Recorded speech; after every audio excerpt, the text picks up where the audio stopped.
Puji nama Tuhan. Shalom Bapak Ibu Saudaraku yang dikasihi Tuhan. Kembali kita pada pagi hari ini datang kepada Tuhan. Kita akan rindu kebenaran firman Tuhan. Kita bersama-sama akan memuji, memuliakan nama Tuhan. Sebelum itu, mari kita bersatu hati, kita berdoa. Bapak, terima kasih Tuhan buat kasih-Mu, buat penyertaan-Mu, buat kebaikan-Mu sepanjang satu pekan ini. Engkau telah menyertai setiap kami Bapak. Dan pada saat ini, pada pagi hari ini Tuhan, kami datang kepadamu. Kami membawa kerinduan kami Tuhan untuk memuji, memuliakan nama-Mu Tuhan. Kiranya Engkau bertata atas pujian kami Bapak.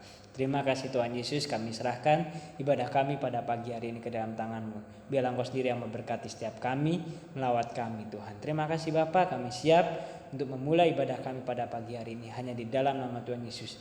Haleluya. Amin. Biarlah seperti rusa yang merindukan air, begitulah jiwa kita merindukan Tuhan Yesus. Seperti rusa merindukan air, begitulah jiwaku merindukan Engkau. Ku berharap hanya kepadamu.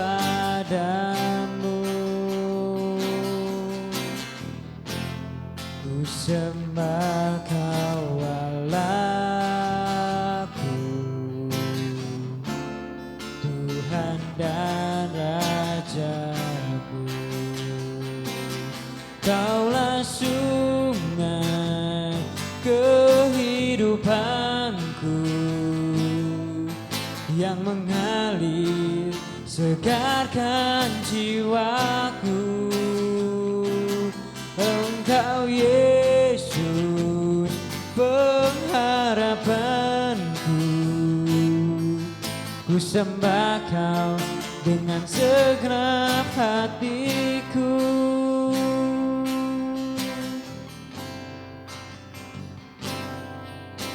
Seperti rusa merindukan air, begitulah jiwaku merindukan Engkau. Ku berharap hanya kepadamu.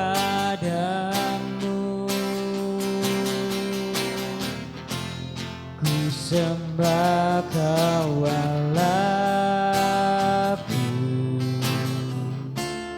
Tuhan dan Rajaku.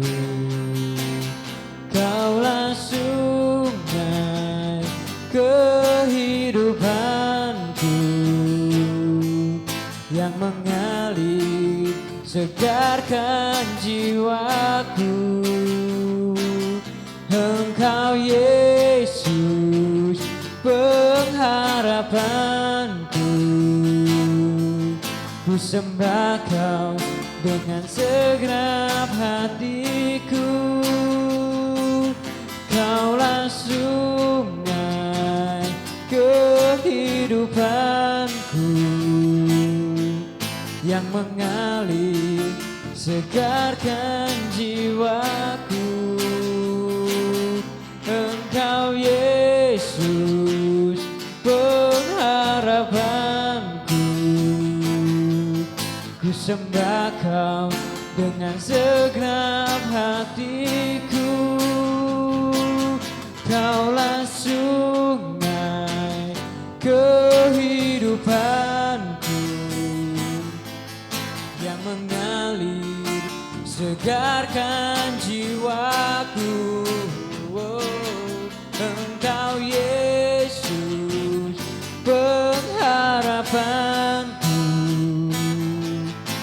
sembah Kau dengan segenap hatiku. Ku sembah Kau dengan segenap hatiku. Oh, ku sembah Kau dengan segenap hatiku.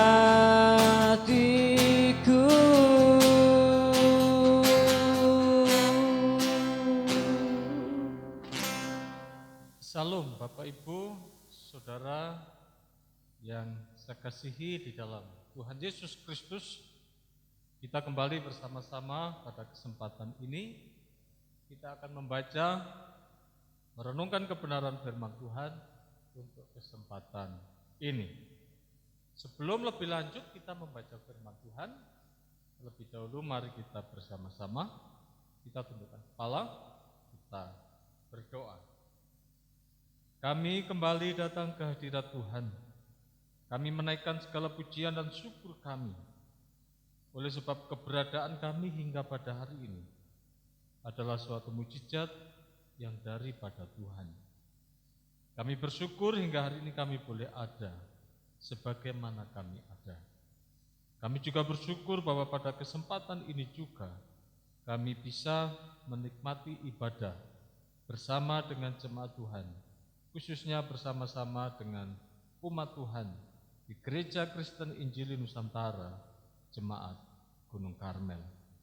Biarlah Tuhan Kau siapkan setiap hati kami masing-masing, urapi setiap kami dan mampukan setiap kami, untuk kami boleh mengerti kebenaran-kebenaran firman Tuhan dalam kehidupan kami, secara khusus di situasi pandemi COVID-19 saat ini. Berkati setiap jemaat-Mu dimanapun mereka berada, ketika kami duduk dan ketika mendengar firman Tuhan, hati kami penuh dengan sukacita. Berkati waktu ke depan saat kami membaca firman Tuhan. Di dalam nama Tuhan Yesus Kristus kami berdoa. Amin. Puji Tuhan, Bapak Ibu Saudara yang dikasihi Tuhan, mari pada kesempatan ini kita akan membaca firman Tuhan dari kitab 2 Timotius pasal 2 ayat 1 sampai ayat yang ke-13. 2 Timotius pasal 2 ayat 1 hingga ayat yang ke-13. Demikian firman Tuhan.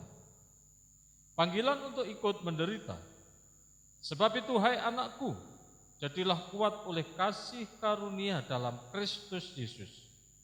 Apa yang telah engkau dengar daripadaku di depan banyak saksi, percayakanlah itu kepada orang-orang yang dapat dipercayai, yang juga cakap mengajar orang lain. Ikutlah menderita sebagai seorang prajurit yang baik dari Kristus Yesus. Seorang prajurit yang sedang berjuang tidak memusingkan dirinya dengan soal-soal penghidupannya, supaya dengan demikian ia berkenan kepada komandannya. Seorang olahragawan hanya dapat memperoleh mahkota sebagai juara apabila ia bertanding menurut peraturan-peraturan olahraga. Seorang petani yang bekerja keras haruslah yang pertama menikmati hasil usahanya. Perhatikanlah apa yang kukatakan. Tuhan akan memberi kepadamu pengertian dalam segala sesuatu. Ingatlah ini, Yesus Kristus yang telah bangkit dari antara orang mati, yang telah dilahirkan sebagai keturunan Daud, itulah yang kuberitakan dalam Injilku. Karena pemberitaan Injil inilah aku menderita, malah dibelenggu seperti seorang penjahat, tetapi firman Allah tidak terbelenggu. Karena itu aku sabar menanggung semuanya itu bagi orang-orang pilihan Allah, supaya mereka juga mendapat keselamatan dalam Kristus Yesus dengan kemuliaan yang kekal. Benarlah perkataan ini, jika kita mati dengan Dia, kita pun akan hidup dengan Dia. Jika kita bertekun, kita pun akan ikut memerintah dengan Dia. Jika kita menyangkal Dia, Dia pun akan menyangkal kita. Jika kita tidak setia, Dia tetap setia, karena Dia tidak dapat menyangkal dirinya. Amin. Berbahagialah Bapak Ibu Saudara yang terkasih di dalam Tuhan, untuk setiap kita orang-orang yang suka membaca firman Tuhan, merenungkan firman Tuhan, terlebih-lebih melakukan kebenaran firman Tuhan itu dalam hidupnya. Saudara-saudara yang dikasihi Tuhan Yesus, bersama-sama kita akan melihat tugas panggilan Timotius yang adalah anak rohani dari Rasul Paulus. Saudara yang dikasihi Tuhan, nasihat Rasul Paulus kepada Timotius pada ayat yang pertama dikatakan oleh Paulus, jadilah kuat oleh kasih karunia dalam Kristus Yesus. Mengapa Rasul Paulus menasihatkan kepada Timotius yang masih muda itu dengan satu perkataan, jadilah kuat? Apa maksudnya jadi kuat-kuat dalam hal apa, saudara-saudara? Bapak Ibu yang dikasihi Tuhan Yesus Kristus, kita tahu bagaimana di dalam surat Timotius ini, kalau kita baca pada 1 Timotius pasal 1, kemudian 1 Timotius juga pasal 4, bagaimana ajaran-ajaran sesat itu juga sedang berkembang, di mana Timotius sedang menggembalakan umat Tuhan. Jadi Rasul Paulus berharap supaya Timotius tetap kuat dan tangguh dalam kasih karunia Allah. Nah, saudara-saudara, bagaimana supaya dia bisa kuat? Bagaimana dia bisa tangguh dalam menghadapi tantangan-tantangan yang ada pada hari itu? Nah, saudaraku yang dikasihi Tuhan, penting bagi kita bahwa Timotius harus hidup dalam persekutuan dengan Tuhan. Kita juga harus selalu mengandalkan Tuhan dalam hidup kita, yaitu dengan cara bersekutu dengan Tuhan. Karena dengan cara inilah ada kekuatan. Sebagaimana pemazmur berkata, Mazmur pasal 62, ayat 2 hingga yang ketiga, hanya dekat Allah saja aku tenang, daripadanya lah keselamatanku, hanya dialah gunung batuku dan keselamatanku, kota bentengku, aku tidak akan goyah. Bagaimana supaya kita kuat dalam iman kita, ketangguhan iman kita yang tak tergoyahkan oleh apapun? Satu-satunya yaitu dengan cara dekat dengan Allah. Hanya oleh dekat dengan Allah seperti inilah, demikian juga Timotius dengan dekat dengan Allah, itu adalah satu sumber kekuatannya di dalam pelayanan.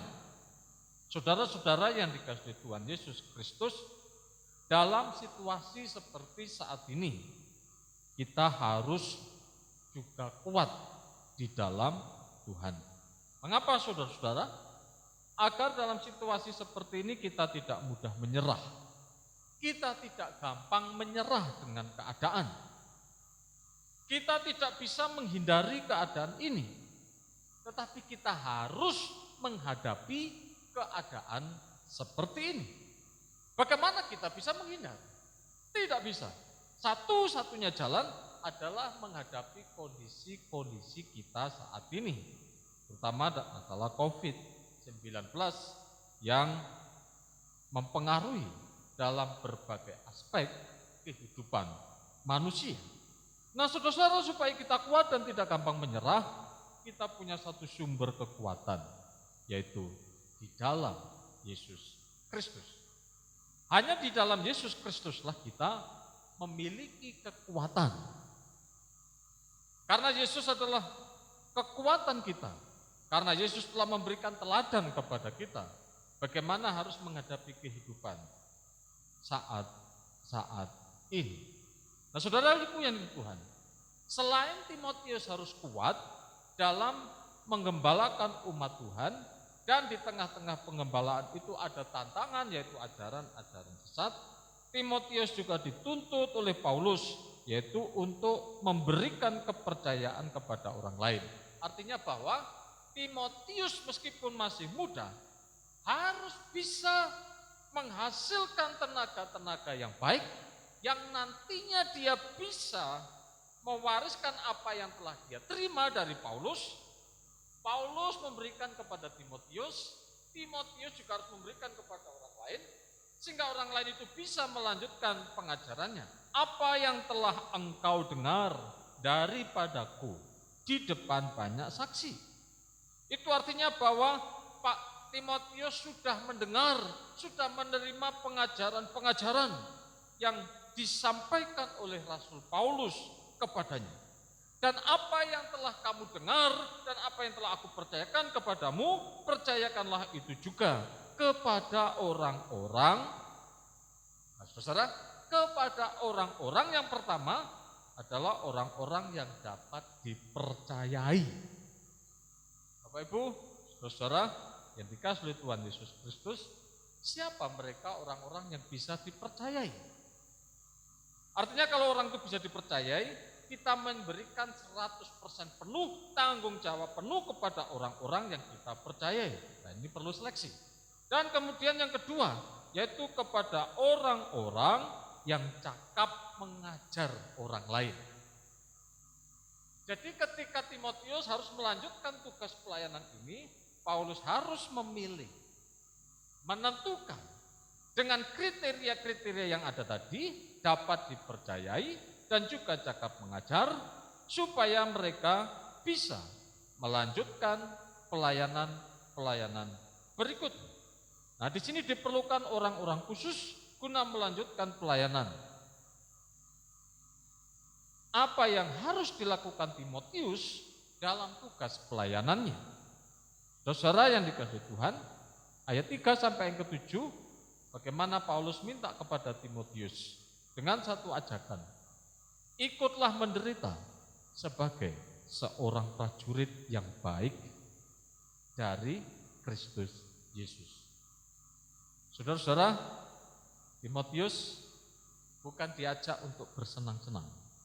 Tapi justru di sini ajakan Paulus kepada Timotius, ikutlah menderita sebagai seorang prajurit yang baik dari Kristus Yesus. Nah, ada 3 ilustrasi yang diberikan Paulus kepada Timotius untuk bisa menghasilkan kuat, bertahan dalam segala keadaan. Nah, ilustrasi yang pertama yang diberikan oleh Paulus adalah seorang prajurit yang sedang berjuang. Dia tidak memusingkan dirinya dengan soal-soal penghidupannya, supaya dengan demikian ia berkenan kepada komandannya.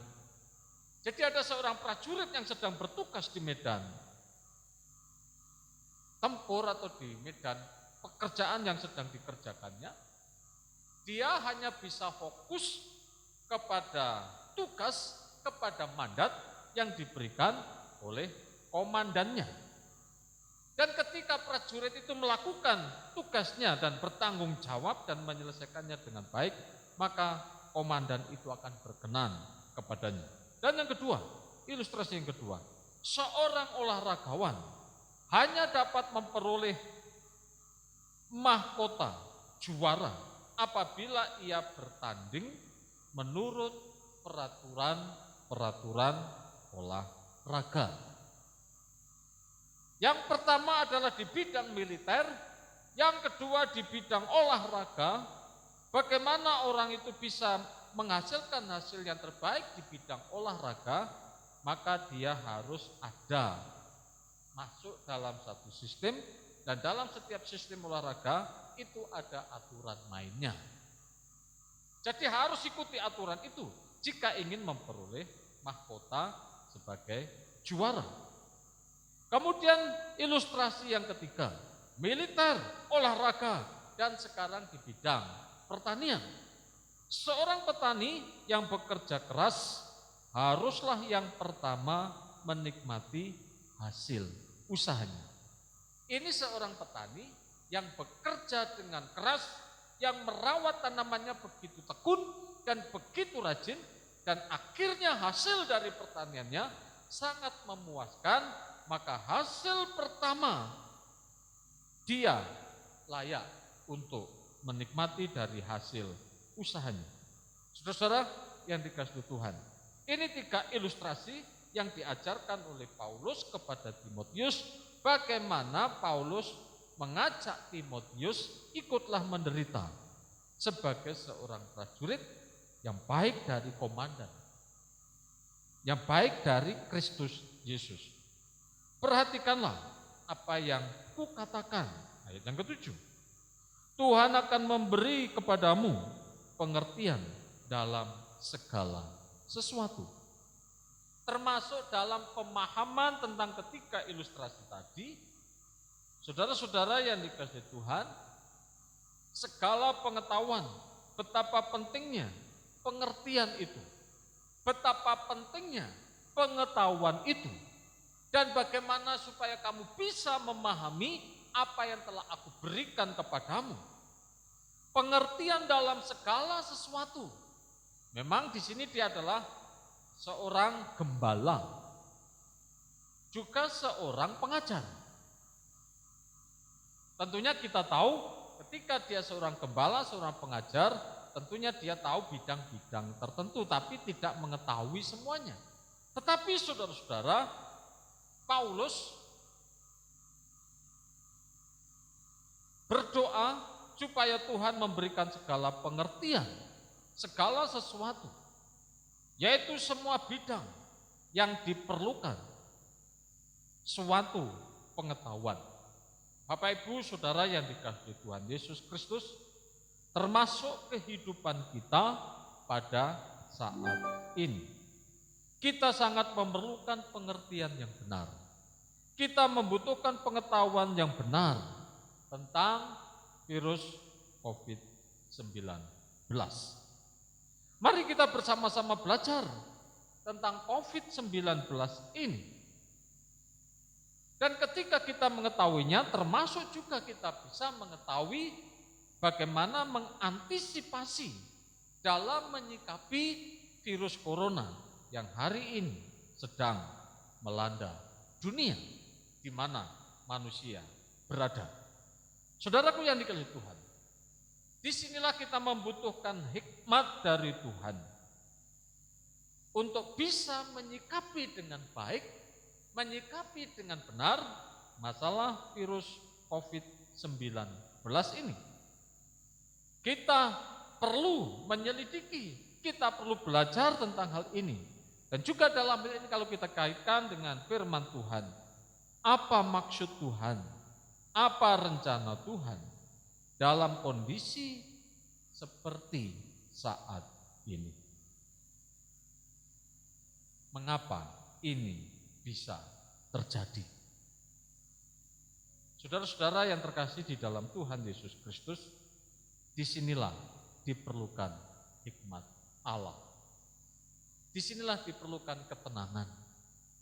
Disinilah diperlukan kedamaian. Disinilah diperlukan satu penguasaan diri yang baik. Memang ketika kita mendengar COVID-19, seringkali memang membuat kita cemas, membuat kita takut, membuat kita khawatir. Tapi mari kita pegang firman Tuhan di atas tadi, Mazmur pasal 62, ayat 2 dan ayat yang ketiga. Hanya dekat Allah saja aku tenang. Mungkin juga saudara-saudara, Tuhan punya maksud dan rencana yang indah dalam kehidupan kita, khususnya umat manusia di dunia ini. Dengan adanya ini berarti kita punya banyak waktu bersama dengan keluarga kita. Banyak hal juga yang bisa kita kerjakan bersama dengan keluarga kita. Nah, saudara-saudara yang dikasihi Tuhan, disinilah diperlukan hikmat untuk menghadapi masalah ini. Paulus memperingatkan ini kepada Timotius. Ayat 8-13. Yesus Kristus yang telah bangkit dari antara orang mati, yang telah dilahirkan sebagai keturunan Daud, itulah yang kuberitakan dalam Injilku. Inti pemberitaan Injil oleh Rasul Paulus. Karena pemberitaan Injil inilah aku menderita, malah dibelenggu seperti seorang penjahat. Ketika aku memberitakan Injil, ini Paulus memperingatkan kepada Timotius. Ketika aku memberitakan Injil, ketika dia memberitakan Injil, justru dalam memberitakan Injil itu dia menderita. Bahkan dalam penderitaan karena Injil itu sampai-sampai dia dibelenggu. Dan bahkan dibelenggu seperti seorang penjahat. Memberitakan berita sukacita, memberitakan tentang Yesus Kristus, memberitakan Yesus Kristus yang disalib dan kemudian mati dan dikuburkan. Tetapi pada hari yang ketiga, dia telah bangkit dari antara orang mati dan naik ke surga. Tetapi dia akan datang kembali. Dan ketika dia memberitakan berita ini, justru yang dia terima, saudara, dia dibelenggu seperti seorang penjahat. Meskipun dalam penderitaan yang begitu berat, tidak mengurangi sukacita Rasul Paulus. Mengapa, saudara? Meskipun dirinya dibelenggu seperti seorang penjahat, tetapi dia punya keyakinan bahwa firman Allah tidak terbelenggu. Luar biasa, saudara. Fisiknya ditekan, fisiknya dipenjara, diikat, tetapi firman Tuhan yang aku beritakan tidak pernah terbelenggu. Saudara-saudara yang dikasihi Tuhan Yesus Kristus, justru dalam keadaan seperti ini, firman Allah semakin tersebar luas kemana-mana. Sehingga banyak orang mendengar berita tentang Yesus Kristus yang benar, yang sesungguhnya. Sehingga ketika mereka mendengar berita itu, mereka boleh bertobat, percaya dan menerima Yesus adalah Tuhan. Saudara-saudara yang dikasihi Tuhan Yesus Kristus, karena itu aku sabar menanggung semuanya itu bagi orang-orang pilihan Allah, supaya mereka juga mendapat keselamatan dalam Kristus Yesus dengan kemuliaan yang kekal.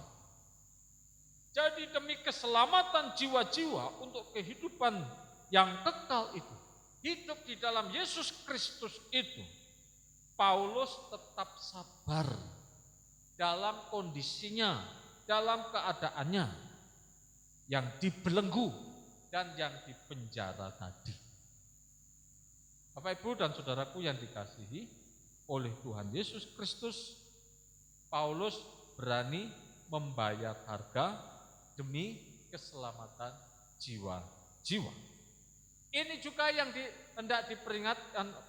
Paulus memperingatkan Timotius supaya dia bisa meneladani, mencontoh apa yang telah dilakukan oleh Rasul Paulus. Tubuhnya dibelenggu, tetapi firman Tuhan tidak pernah terbelenggu. Tapi justru firman Tuhan semakin tersebar. Bapak, Ibu, saudara-saudara yang dikasihi Tuhan, ini juga harusnya menjadi tanggung jawab kita sebagai orang-orang percaya. Demi keselamatan jiwa-jiwa, agar mereka diselamatkan oleh kasih karunia Allah di dalam Yesus Kristus, mari kita juga terus mengabarkan Injil, terus memberitakan kebenaran ini untuk keselamatan jiwa-jiwa dalam kehidupan yang kekal di dalam Tuhan Yesus Kristus. Baik bagi keluarga kita atau siapa saja, ketika kita memberitakan berita sukacita ini, kita punya harapan mereka diselamatkan oleh Tuhan. Bapak, Ibu, saudara yang dikasihi Tuhan Yesus Kristus, jadi tugas panggilan Timotius ketika dia harus melayani Tuhan, jadi kondisinya sangat menyedihkan bisa jadi. Karena tantangan, tekanan, bahkan teladan yang diberikan oleh Paulus, hidupnya sendiri tidak nyaman, tapi satu sukacita, saudara, bahwa firman Tuhan tetap tersebar. Akhirnya Paulus menutup nasihat ini dengan ayat 11 hingga ayat yang ke-13. Benarlah perkataan ini, jika kita mati dengan Dia, kita pun akan hidup dengan Dia. Jika kita bertekun, kita pun akan ikut memerintah dengan Dia. Jika kita menyangkal Dia, Dia pun akan menyangkal kita. Jika kita tidak setia, Dia tetap setia, karena Dia tidak dapat menyangkal dirinya. Biarlah kiranya firman Tuhan pada kesempatan ini boleh memotivasi kita dan mendorong kita bagaimana hidup kita bisa menjadi berkat bagi orang lain.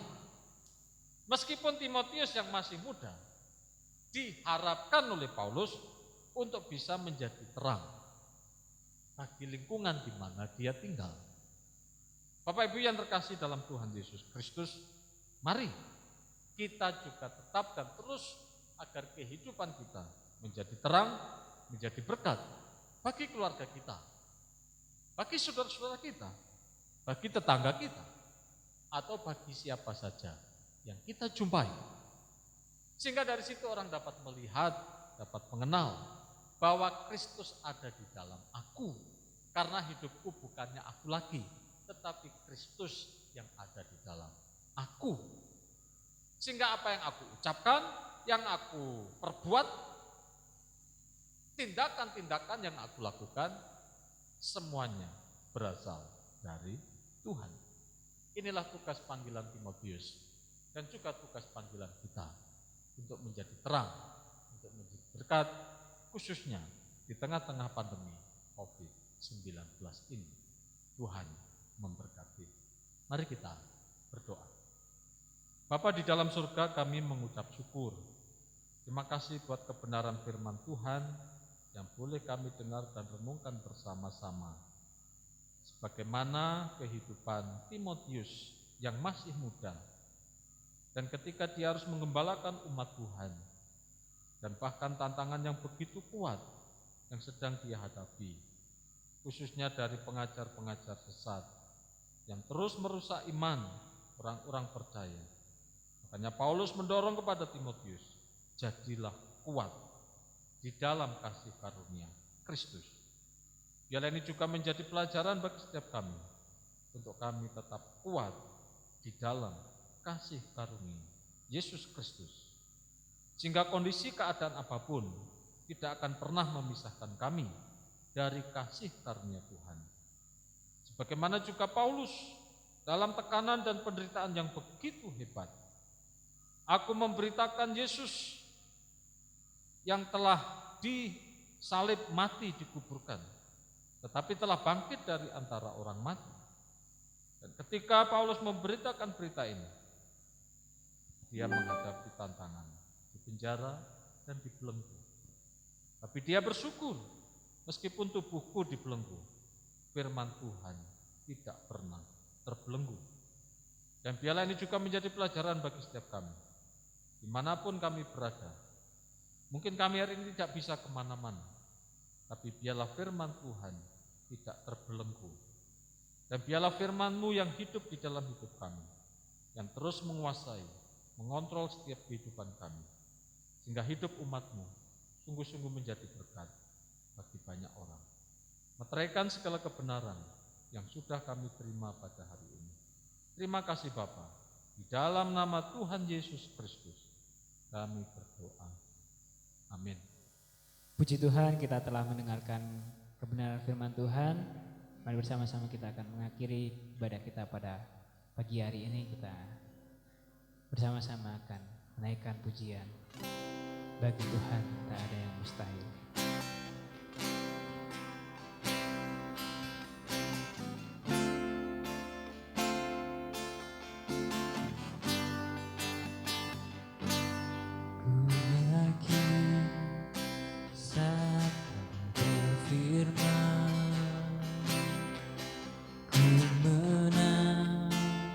Saat kau bertindak, hidupku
bagiku, ku diangkat dan dipulihkannya.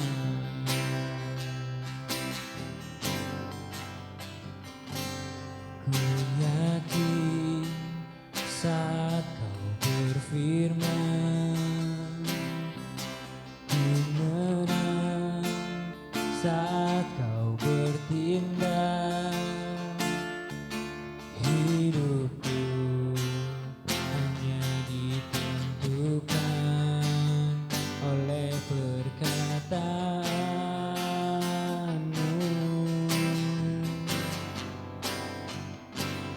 Ku aman karena kau menjaga. Ku kuat karena kau menopang. Hidupku hanya ditentukan oleh kuasa-Mu.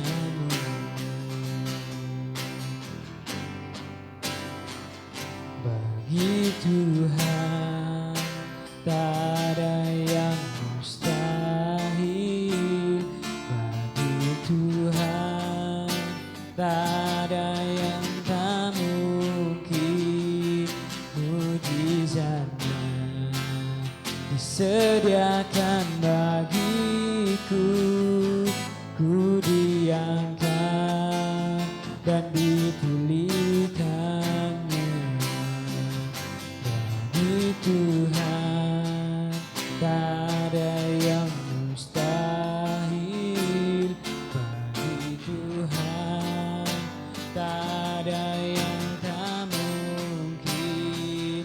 Mujizatnya disediakan bagiku, ku diangkat dan dipulihkannya.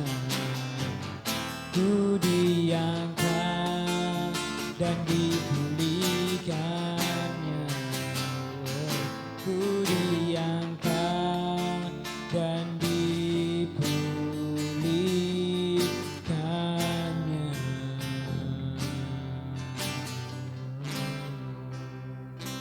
Puji Tuhan, Bapak Ibu, saudara-saudara yang saya kasihi di dalam Tuhan Yesus, kita mengucap syukur bahwa kita sudah mengikuti ibadah hari ini dalam keadaan penuh dengan sukacita. Saatnya kita akan akhiri ibadah kita hari ini. Kita mengundang Bapak Ibu sekalian jemaat, kita berdiri, mari kita berdoa. Segala puji dan syukur kami naikkan ke hadirat Tuhan yang telah memimpin kami, menyertai kami, dan bahkan yang telah memberkati setiap kami dalam ibadah kami saat ini. Bapa kami dalam surga, saatnya kami akan mengakhiri ibadah kami hari ini. Biarlah kiranya pertolongan Tuhan terus menyertai dan memberkati setiap kami. Tuhan memberkati setiap jemaat-Mu dimanapun mereka berada. Bahkan dalam tugas-tugas dan tanggung jawab mereka pada pekan ke depan ini. Biarlah kiranya pertolongan Tuhan, penyertaan Tuhan senantiasa menyertai kami semua. Bapak Ibu, saudara-saudara yang dikasihi Tuhan Yesus, arahkanlah hati dan pikiranmu, terimalah berkat yang daripada Tuhan. Kiranya anugerah damai sejahtera dari Allah Bapa, cinta kasih sayang dari Yesus Kristus Sang Putra, kuat kuasa dalam persekutuan Roh Kudus, menyertai, memberkati Bapak Ibu saudara sekalian, hari ini sampai selama-lamanya.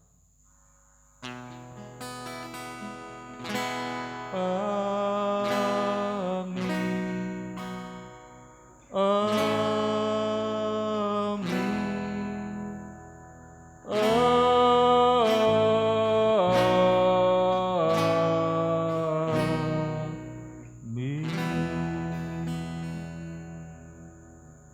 Amin. Silakan duduk, mari kita ambil saat teduh sejenak.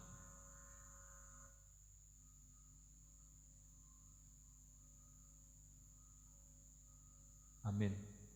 Selamat hari Minggu Tuhan Yesus memberkati.